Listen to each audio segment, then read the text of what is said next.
பெரும்பாலான மக்கள் என்ன நினைக்கிறாங்கன்னா, ஒரு பிசினஸ் ஸ்டார்ட் பண்றதுக்கு பெரிய ஹியூஜ் இன்வெஸ்ட்மென்ட் தேவ.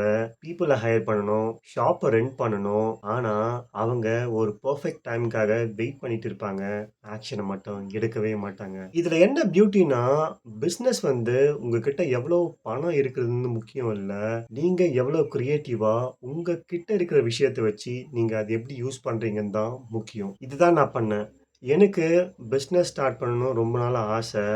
ஆனா, அத ஓவர் காம்ப்ளிகேட் பண்ணாம, ஓவர் திங்க் பண்ணாம, என்கிட்ட இருக்கிறத வச்சு ஸ்டார்ட் பண்ணேன். வெறும் ரூ. 100 எடுத்துக்கிட்டு, பக்கத்துல இருக்க கொய்யா தோப்புல கொய்யா வாங்கிட்டு, அத ஒரு 5, 6 கூறா பிரிச்சுட்டு, எங்க ஊர் கோவில்ல வச்சுட்டேன். ஒரு 6, 7 கூறா வச்சுட்டேன். இதுல என்ன பியூட்டின்னா, அந்த ஷாப்ப நான் ஆட்டோமேட்டடா மாத்திட்டேன். அங்க கேஷியர் கிடையாது. அங்க யாரும் பார்க்க வேண்டிய தேவை இல்ல. அங்க ஒரு சைன மட்டும் போட்டுட்டேன். இங்க ஒவ்வொரு கூறும் ரூ. 20. நீங்க ஆன்லைன்ல பேமெண்ட் பண்ணலாம். உங்ககிட்ட காசு இல்லன்னா, அப்புறம் குடுக்கலாம். பக்கத்திலேயே நான் உண்டியலும் வச்சுட்டேன். நம்ம என்ன நினைப்போம், பீப்பிள் ஹானஸ்ட்டா இருக்க மாட்டாங்க. அவங்க பே பண்ண மாட்டாங்கன்னு தானே. இதுல என்ன முக்கியமான விஷயம்னா, நீங்க மக்கள பிலீவ் பண்ணா கண்டிப்பா நல்லது தான் நடக்கும். 7 மணிக்கு காலைல அந்த ஷாப்ப நான் வச்சுட்டு வந்தேன். 12 மணிக்கு அந்த உண்டியல்ல என்கிட்ட ரூ. 80 இருந்துச்சு. நீங்களும் ரொம்ப நாளா ஒரு பிசினஸ் ஸ்டார்ட் பண்ணணும்னு நெனச்சுட்டே இருப்பீங்க. ஒரு பெர்ஃபெக்ட் டைம்க்காக வெயிட் பண்ணிட்டு இருப்பீங்க. ஒரு பிசினஸ் ஸ்டார்ட் பண்றதுக்கு. உங்ககிட்ட காசு இருக்கலாம். ஆனா டைம் இருக்காது. ஒருத்தர்கிட்ட டைம் இருக்கும். காசு இருக்காது. நீங்க உங்களோட பெரிய பிசினஸ ஒரு மினிஃபைடு வெர்ஷனா மாத்தி டெஸ்ட் பண்ண சொல்ல, சக்சஸ் கிடைச்சா, உங்களுக்கு ரொம்ப ஒரு கான்ஃபிடன்ட் கிடைக்கும்.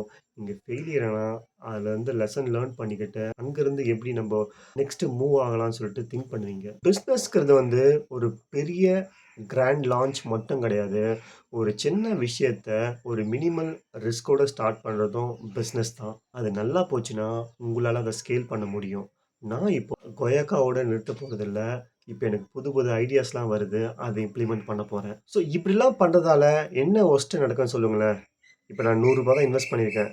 இதுலருந்து எனக்கு வியாபாரமே ஆவலன்னா, இதுலருந்து கண்டிப்பா எனக்கு ஒரு லெசன் கிடைச்சிருக்கும். பெரும்பாலான மக்கள் அந்த பிசினஸ் ஸ்டார்ட் பண்ணதுக்கு ரொம்ப நாள் வெயிட் பண்ணிட்டே இருப்பாங்க. ஏன்னா, அவங்களுக்கு ஃபெயிலியர பார்த்து பயம். இதுல என்ன பிரச்சனைன்னா, ஒரு வொர்ஸ்ட் திங்கு அந்த ஃபெயிலியர் கிடையாது. நீங்க ஒரு விஷயத்த ஸ்டார்ட் பண்ணாம இருக்கீங்கல்ல, அதான் அங்க ப்ராப்ளமே. நான் கூட நெனச்சிருக்கலாம், நான் ஒரு பெரிய இன்வெஸ்ட்மென்ட் இருந்தா தான் பிசினஸ் ஸ்டார்ட் பண்ணுவேன். எனக்கு ஒரு ப்ராப்பரான ஷாப் தேவ. என்ன ஆகும் பீப்பிள் பே பண்ணலனா? ஆனா, நான் அத நெனைக்கல. நான் என்கிட்ட என்ன இருக்குதோ, அத வச்சு ஸ்டார்ட் பண்ணேன். இப்போ இந்த எக்ஸ்பெரிமெண்ட் வொர்க் ஆச்சுன்னா, என்னால இந்த பிசினஸ ஸ்கேல் பண்ண முடியும். புது புது ஐட்டமா அந்த லிஸ்ட்ல ஆட் பண்ண முடியும். இந்த செல்ஃப் சர்வீஸ் பிசினஸ அதர் லொகேஷன்லயும் என்னால இம்ப்ளிமெண்ட் பண்ண முடியும். இது எல்லாமே வெறும் ரூ. 100ல தான் ஸ்டார்ட் ஆச்சு. இதுல என்ன பியூட்டின்னா, அந்த ரூ. 100 கூட என்னோட ஃப்ரெண்டோட அப்பா வாங்கவே இல்ல. அவங்க தோட்டத்துல இருந்து தான் நான் அத பறிச்சுட்டு வந்தேன். நானு காசு குடுக்க ட்ரை பண்ணேன். என்னோட ஃப்ரெண்டோட அப்பா, "வேணாம்ப்பா, நெக்ஸ்ட் முறை பார்க்கலாம்" அப்படின்னு சொல்லிட்டாரு. இப்போ எனக்கு கிடைச்ச அந்த ரூ. 80வும் இப்ப லாபம் தான். ஒரு விஷயத்த சின்னதா ஸ்டார்ட் பண்ணுங்க.